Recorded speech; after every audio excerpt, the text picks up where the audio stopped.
Success in our business, the hospitality business, restaurants, hotels, requires intense drive and a relentless pursuit of the passion for our business. It's been my goal through these podcasts to help you rediscover after some of the toughest times that you continue to think back on why you're in this business.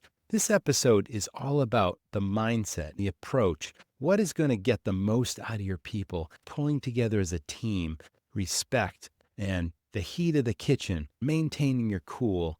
It's also about failures and what we've learned from those failures. For some reason, this culture thrives on success. We're embarrassed by our failures, but it's okay to open up and be honest and move on from it, learn, and say, you know what, I'm a better person because of it. I've had failures in this business as well as successes. And today, my guest, Chef Franck, brings all of that to life. It's about setting clear expectations and delivering your best every day, mentoring others, and just improving our industry one person at a time. You're not going to want to miss this episode. Thank you so much for tuning in. And if you like what you're hearing, please leave us a review on your favorite podcast player because it will help others in our industry find us. And we certainly appreciate you listening. So on with the episode. You're tuned in to the Restaurant Rockstars Podcast. Powerful ideas to rock your restaurant. Here's your host, Roger Bodwin.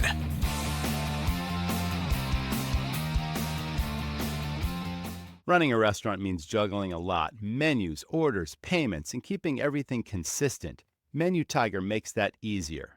With Menu Tiger, guests scan a QR code at their table to see your digital menu, place their order, and even pay right from their phone. Behind the scenes, you can update menus instantly with custom branding, manage multiple locations, track sales with real-time analytics, even add upsells or collect guest feedback. It's simple, efficient, and built for restaurants of all sizes. Try Menu Tiger today and see how much smoother your restaurant can run. Get started at menutiger.com. Welcome back. This is the Restaurant Rockstars Podcast. So glad you're with us. And Chef Franck, thanks for joining me. I'm excited to talk to you. Thanks for having me, Roger. It's very excited to be here and talk about talk shop. You've got a really amazing background and you've done so many things, but I know you started at such an early age. I think it was age 15 in the kitchen. And I have to ask, did that happen by accident, by necessity, or you just had an interest in cooking because you were cooking with your family, your mother, your grandmother? Tell me why age 15 and you left school and you dove right into this crazy business called restaurants and hospitality. Yes. Yeah, age 15 I never realized until probably the last 10 years how early I started. For me, it was a normal path. I just skipped high school and went on apprenticeship. It was by interest, heavily by interest, curiosity. It started, you grow up in France, you eat good, there's good produce, good products. Your parents know how to cook, therefore you're just conditioned to enjoy and appreciate good food. But I would say that I like to think that when you are starting something, there's always a part of you that is being attracted and there's a part of you that is being pushed out. And I never felt quite that I belonged in the school system. And it's easy to say, I don't like school. Most people don't like school. Most kids don't at an early age. But I never really felt drawn towards school activities, stuff that was around school. But I was really drawn towards kitchen. And my parents were kind enough and very supportive that they just let me follow my path. So that's really interesting. You mentioned an apprenticeship. So in France, is that a really big deal where you go into a kitchen and you literally start at the very bottom? Maybe you're peeling potatoes and then you're gaining skills as you go along. And who is the mentor? Is that a French chef? Is that a sous chef? Is that a lead line cook? Or many people? Tell us about your apprenticeship. Yeah, of course. So apprenticeship in France, so you can either go to the hospitality school and then you're just doing your thing. And throughout the 2 years when you're going to be pursuing a certificate of some sort, you will be asked to go on stage and do a stage of maybe a month into a restaurant of your choice, whatever you decide. When you go on apprenticeship, the test at the end of those 2 years is the exact same. But you actually go 3 weeks out of the month in a restaurant working like a worker. You're just being asked to go to school 1 week a month in order to study, in order to pass that test. So the apprenticeship was I would say, the avenue that I've chosen then. So I found a restaurant. The very first restaurant was, honestly, I didn't know what kind of cuisine existed. And I was about to start in a pizza place. So nothing really extraordinary in my head, but my mom knew someone that she went in school with that owned a restaurant in the town that I grew up. And so she said, let me go and talk. And that's how it happened that he actually was taking apprentice in order to work with him for 2 years. And that's the journey how it started. And I went to a second apprenticeship to get a bachelor degree at the time, which was also apprenticeship. And that's where I entered the world of Michelin-rated restaurant. Let's talk about the Michelin star because you spent so much. How old would you have been when you started getting into a Michelin kitchen? I was 17. Yeah. 17, and we didn't have a Michelin star. We got it when I was 19. But I obviously were pursuing the first Michelin star. Okay. Yeah. And we failed the first year to get it, but we got it the second year. And so that 17 was the age that I started in the Michelin star world. And you were mentored by several people, by one person. Would you consider anyone in particular to be a mentor that really made a big influence on you in your skill set, in your approach, in your knowledge? Yeah, I do. And I guess I have a few. And the few that I found myself looking up throughout the process of my journey, but also looking up for advice and guidance when I needed to make sure Right. that I was on the right track. So the chef that I went on apprenticeship, Olivier Belin, which was the one we got the first Michelin star, I found out probably about 4, 5, 6 years following my departure from his restaurant that anytime I was about to start a new contract or a new job, I was going to see him because he lived like 8 minutes away from my house, and then just say, hey, this is what I'm going to do. What do you think? And he said, that's a great step. Like he was almost as invested in my journey that I was in mine. So he was always providing me that guidance. And then as I moved on, I was starting to be able to make decisions on my own. I knew what was right from wrong in my journey, and I was attracted with things.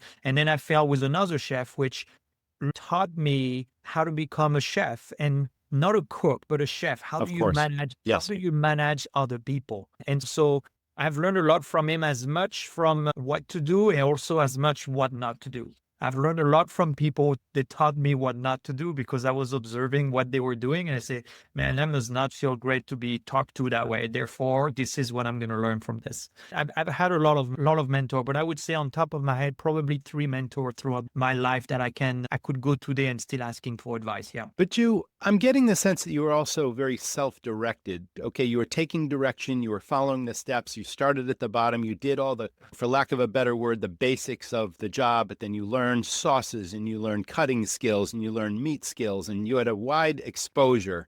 I'm curious how it gets to the next step unless you actually study on your own and you practice on your own outside of work hours. That takes conviction. That takes a real passion. It's not just a job for you. It's like, No, this is a vocation. Yeah, it wasn't. It's almost you finding a sense of joy and deep fulfillment when That's you the do word. something that you love. And Yes. and you just find yourself and say, oh, I don't know how to do that, but let's learn. And then you're just getting just the curiosity, which I think just starts everything. You're curious about something you don't know.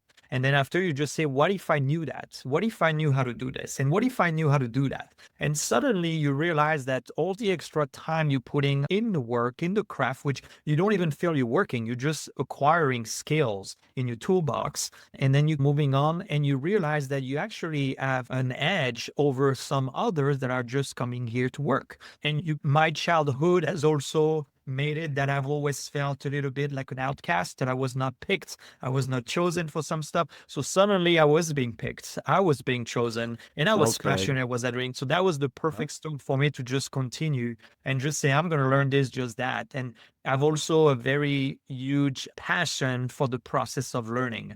I am almost as much obsessed with learning a skill than I am about acquiring the skill. The process of learning was something for me that I felt very passionate about. So I'm hearing recognition. You went above and beyond the scope of the job. You clearly had the passion. You were self-directed. It's like you wanted to learn. You were eager to learn, but you produced results quickly and immediately. And then you got more responsibility, and other people just doing the job were literally perhaps stuck in that job versus propelling forward like you did. But that also shows the true approach and character of a leader. So I'm guessing that you also now mentor others.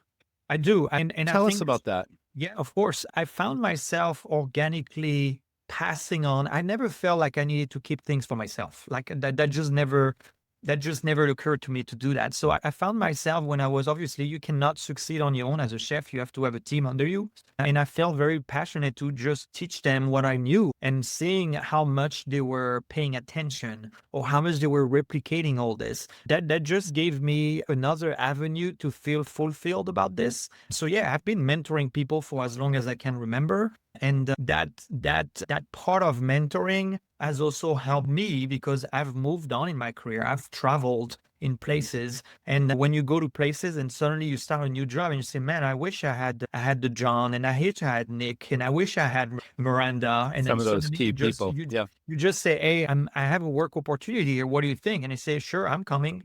And so that's how we come. And you realize that mentoring these people actually are building loyalty. And to this point, you realize, I say, man, I can do whatever I want with these guys because they're just built for battle. They know how I work. They respect my leadership. I respect them as equally. And now we can move the needle a little bit more. All right, that leads us to the next couple of questions. I'm hearing teamwork, but I'm also hearing mutual respect. You earn respect through your approach to what you do, and then you give respect when you appreciate what you've learned. And that's the team, right? That is so important for the foundation of any successful business, front of house, back of house, whatever. It's coming across like you're known for having a relentless drive. And we've talked about that ever since age 15, it seems. And relentless means you don't quit. You've got persistence and tenacity, but it doesn't feel like work. It felt like I do this even if I wasn't paid for it because I just love learning and I love applying my skills and getting to the next level. Mindset is a part of this. Can you teach mindset? Like when you're mentoring someone, mindset is very important. And you either bring that to the table every day at work or you just go through the motions. How do you instill that mindset in someone? Yeah, and this is a great question. I do think mindset is the lens that we choose to see and engage with the world, whatever side of things we need to do. And I also see it as very much intentional. It's a conscious stance that I believe we adopt, something that is not passive at all. It's really about waiting for the circumstances to shift. It's about deciding how we want to show up, deciding how do we want to pick resilience over just resigning from the job, or how we're going to choose progress over perfection, or curiosity over certainty. So all those little things will define the mindset. Someone that wants to stop smoking, for example, I think having the will to stop smoking, I don't think it's enough. I think you got to be able to build that mindset to just every day to make one day at a time and choose to not smoke. And eventually, over time, that mindset becomes so ingrained that it's almost obsolete for you to just touch a cigarette. It just becomes something you don't even want. So really creating, it's almost like a belief. Belief is not really the word, I would say. It's almost like it's your own internal operating system behind every decision. How do you decide? How do you react? How do you pursue? It's the foundation of growth that is either built or it blocks you. You either see it as an obstacle or you see it as just something you're going to go through. That's absolutely a great definition. And it started with the lens at which things and see the world and your place in it. That was great. Now, this country, and it's different. I've been to France before. I've been to Paris and I traveled a little bit, but that was so many years ago. But every culture is different. But this American culture seems to focus on success and diminish failure, or not even talk about failures. Yet we all have mistakes and fail at things and succeed at different things. And life is a journey. It's not a destination. Do you have any failures that were key learning experiences for you along the way? I had quite a few failure, and man, which one to pick? Maybe I could pick one that I think was helping me, and I'm going to get into details. Sure, please. When I was executive pastry chef in a property in Hawaii at the St. Regis in Princeville in Kauai when I arrived in the United States. And there was a wedding cake that we had to do. And my ability to do that wedding cake at the time I was average. I was not the best. I was not the worst, but I was average. And when I met with the bride, the future bride to be, the parents, they wanted this cake with gold feathers and all those things. I said, yeah, no problem. I can do this. No problem. I'm happy to do that. It was an Indian wedding, which means that there was no expense to be spared. It was a lot of money. Had to be perfection. Everything piece had to be Yeah. perfect. And Yes. so the day of doing that wedding cake for the wedding, it didn't matter how I was able to do that wedding cake. It did not look what she expected. And I knew that. And at that point is what am I doing? Am I going to give? I'm going to do my best. And so I did my best, but at best it was looking like an arts and craft from a 5-year-old. It was just not looking, and I decided to send it regardless. And when they unveiled the cake that night, which is supposed to be the best day of her life, she looked at the whole audience and she just became emotional and walked away. Wow. And I was responsible for that. Oh, And then I was there, yes. it's melted on real time. And so those big failures teach you, you can either like now take it upon yourself to say, okay, you can blame everything. You can blame the staff you didn't have. You can blame the temperature, the humidity. You can find many things to blame. But at this time, it was really an experience that I looked at. I took a step back, really looking at what I had done and realized that I just was very arrogant at the time. I assessed the point that I just promised this woman that I'm going to produce the best cake in the world for her, even though I had no ability to actually produce it. And I just thought I guess my arrogance got in the way, and I just was presenting a cake for her that I was just not pleased with. She was not pleased with. And after that, you're dealing with the aftermath, which was a ring of compensation at the meeting with the general manager in the office. What the hell happened? Boy. And after that, Pressure once cooker. you dealt with that and you're taking accountability, you have the new wedding cake that's happening next weekend. And now everybody is watching you and say, what are you going to do with this cake? Are you capable of doing this cake? And so that's where it becomes very hard, when you just have to let one cake define who you are and not letting one cake defining what your skills were. You just have to be able to say, now I'm starting from experience. I'm not starting from scratch. I've learned my mistake. Now I'm going to move forward. And so those are the thing. And that cake is really what has made me realize really the depth of just a failure being just a setback. It's just something that makes me realize, you know what? It's part of the process. If I want to continue to move up and move forward in my life with gaining those skills, I need to embrace failure. I need to embrace them as part of the process. And I think, to your point, when you were mentioning in the United States, same thing in France, I think you're conditioned to associate failure with something very negative. And that you just, I think so. A lot of people are just staying away from it. They're just not going to take the risk because there's no guarantee I'm going to pass. There's no guarantee I'm going to succeed. Therefore, I'm just going to stay away from it and staying in my comfort zone. And I think the mindset, again, is what's going to make you want to go into the uncharted territory, something that's going to want to make you go into the unknown in order to see what's out there. Wow, that's unbelievable experience. You must have felt not only incredible pressure at the end when it was finished, knowing it wasn't going to be well received, but then what's the aftermath? How is it going to ruin the whole wedding? It's wow. How do you bounce back from that? And you're right. That was a key learning experience. Thank you so much for your honesty. That was really going back in deep.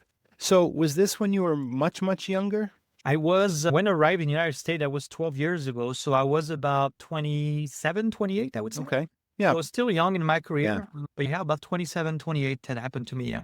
Were there any repercussions from general management about that? Did you get a stern reprimand? Did they threaten you in any way and say? There was no threat in this sort, but there was definitely accountability. There was a meeting with the general manager and then an apology. Then there was the director of sales marketing that we had to compensate. I don't remember how many dollars we had to compensate. Sure. Yeah. All of this, there's nobody else having to take accountability. You're the only one. And every eyes you're in a team with 65 culinary people. You're supposed to be the guy that can do it. And suddenly everyone is doubting your ability to pull it off. So you're being watched. And like I said, the following wedding cake after that, for whatever reason, the GM decided to come in the bake shop more than once just to check on things when he usually doesn't. So it just comes in a very sneaky way. Say, hey, I'm just stopping by to say hello. I say, oh, that's funny. Know what was up. Yeah. I haven't been here for 3 months. So those kind of weird things, that there is the unwritten messages, there is the untold messages, but you feel that people are just watching and micromanaging some way what you're doing now because of what happened, which it's understandable in one way. I could understand that. But at the same time, I'm just saying is, do you need to? Why the 2 years that I've already giving you an A game will not define what it is? It's just the one moment that I failed and that I've messed myself up and I made a mistake that will define moving forward. That's just unfair. You're just looking at it, this is so unfair that you're just going to define my worth in this job because of a wedding cake I failed to do. So it's tough, but again, it's where resilience is creating. This is where you kind of tapping on your self-esteem and your self-worth, and you're trying to find light into this and figure it out that, you know what, I'm not going to let anyone define this in my journey moving forward. My first thought was they gave you a tremendous amount of autonomy because they believed in you. And that was before I knew that you had given 2 years of your A game, as you put it. And that is a clear definition of leadership. I think leadership is about setting clear expectations, holding people accountable for certain results, having trust in that person's good judgment and skill set, knowing that they don't want to let you down or let the guest down. Mhm. And then there's a real balance there. Because again, you had performed and I would have trusted you. Oh, yeah, this guy, Chef Franck, he can pull it off. And then you're right. As soon as something goes sideways, unfortunately, it negates all that prior great work. And all you think about is, oh, this is the biggest disaster that ever happened. And the 2 years is almost forgotten. So a true leader has to find that balance. And Yeah, that was a really way of making that point.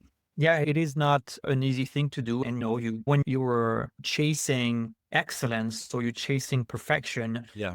there's going to be plenty moments when you've taken a risk that shouldn't have been taken. And there's plenty moment when you're going to be looked at and say, what the hell are you doing? There's Yeah. so many of them. So I guess it's what defines true leadership as you continue to move, and some of the difference between I aspire to be a good leader or I aspire to be a good manager. Those are two very different things. And so you just have to keep choosing your path and make sure that you are owning your journey. I like that for sure. You can either play it safe and be conservative, or you can take a little bit of a risk and try to dazzle somebody. And it may be great and it may not be great. And wow, good point. Let's talk about the pressures of a busy kitchen. And there are all types of chefs out there. There are great culinarians that can cook amazing food, that are mentors, that develop people.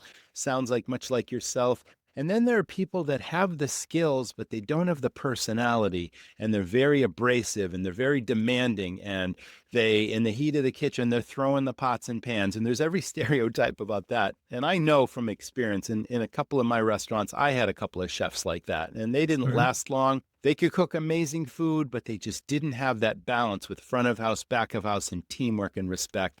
And that's a really challenging thing. So how do you maintain the kitchen's 900 degrees and your people are working under very difficult conditions, many hours on their feet, hustle, and the tickets are on the floor? There's a lot of pressure in a busy kitchen. How did you maintain that level steady so that you could then pass that down, never let them see you sweat? You might have been stressing about something, but you could never show that to your team. What's your best advice for that type of leadership under the worst conditions? Listen, don't lose birthday business to your competition. People celebrate birthdays 7 days a week. The check averages are high, and when they have fun in your place, they'll come back again. Talk to my buddy Dyson. He's an operator also, just like you and me, but now he runs a done-for-you birthday club. Go to jointhebirthdayclub.com/birthdayrockstar. It's a piece of cake. I have to say that I did not always had it. I was at some point a chef that could lose his cool because there was Okay, thank you for your honesty. an overwhelmed amount of things that was coming my way, and suddenly you just whoever the cook is not doing the right thing at that right time is just going to take it for everything. So I had my time when I was like this, but I guess I was able to pivot very quickly in understanding, being very aware of how I was coming across, because when I worked in France and chasing those Michelin stars with my chefs, a lot of them were very much like this. And I remember how I felt about having a chef that was like this. So oftentimes when I was either losing my cool or I felt overwhelmed, I think there's a part of me that I remember how I felt. So let's just course correct and let's try to approach this differently. And I think it's hard to answer without really deep diving into psychology and mindset and understanding where you headed. But I would say when you feel pressure, first of all, I think preparation, the more prepared you are for battle, even though you are unsure of what the battle is ahead of you, the more you're surrounded with the right team to do the job, you're not going to really feel the pressure. And all this is proactive work. If you are going into a service with 150 covers in a room that can hold 80, and you have a team, you just know that you have not recently made a good choice in order to get ready for this. Right. the right team, you get the right product in place, you've prepped and you gave enough time for the team to prep and you've taught them well, there's not really anything that's going to be coming your way that you won't be able to course correct, because now you know you've done everything possible in your arsenal in order to get ready for it. So the pressure becomes almost common. Just bring it on, I'm ready for it. And then that's at the time when the service goes well. And then there's going to be, we have plenty allergies. I say, that's fine. We have time to course correct, because now the team is reactive. The team is ready. There's not really anything that goes sideways and that would disrupt what we're here for. So I think preparation is probably the biggest thing that I would do. And there's letters that exist in the industry, and I'm going to try to remember. It's the 5 Ps, which is proper preparation, prevent poor performance. 5 Ps. So I'm going to repeat again. It's proper preparation, prevent poor performance. I like that. And so I remember sharing this during some pre-shift every once in a while when I felt like the team was not ready for those weekend of holidays or for the Christmas or the things like this. Is we just got to be ready. We got to be on our A game before the service even opens this door. Fantastic. Tell us about your work with Incrementum. So Incrementum is a company I created back in 2020 in the midst of COVID. Was originally built for the future, something that I was not necessarily looking at doing right now, but I became a certified coach, speaker, and trainer from the John Maxwell certification program, and I built my company. COVID happened, the whole industry went sideways, and then I founded a family, and then we moved into Connecticut, which is where we're based out of now.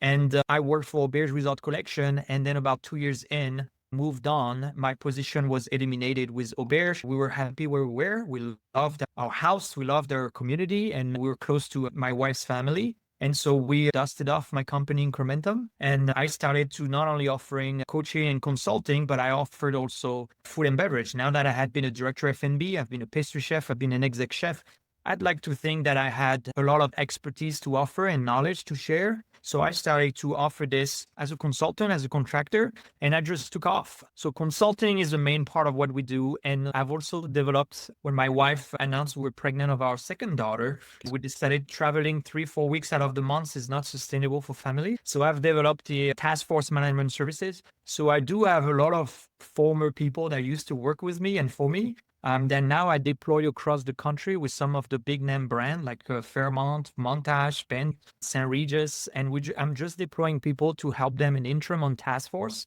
in order to just to provide some continuity to the staff and expanding the network. And so that's another avenue of what we do. And we're also doing audits. My wife, this is what she does. She goes into hotels. We're staying there for 2 days, and she's just assessing every aspect of the hotel, forward a report. And then we're providing an action plan into how to get better and training. She does a lot of training on emotional intelligence, customer service, I would say conflict management. So she does provide all this. So that's another. So I would say Incrementum is very much multifaceted in the world of the industry, and we find all the little avenue into where we can be implemented. So that's what we do now with Incrementum. Thanks so much for answering that question. Chef Franck, you've provided so many nuggets of key information. We talked about leadership. We talked about running kitchens. We talked about the passion and the drive and relentless energy it takes to be an expert at our craft. And you're definitely a tribute to the industry. And now you're helping other operators do just that and improve their businesses on the restaurant and hotel level. That's tremendous. Thank you so much for being on the podcast. You've been a great guest. Thank you, Roger. Appreciate you, and thanks for having me. Absolutely. That was the Restaurant Rockstars Podcast. Can't wait to see you all in the next episode. Thanks to our sponsors this week. Stay well, stay tuned, and I will see you then. That's a wrap. Thanks for listening to the Restaurant Rockstars Podcast. For lots of great resources, head over to restaurantrockstars.com. See you next time.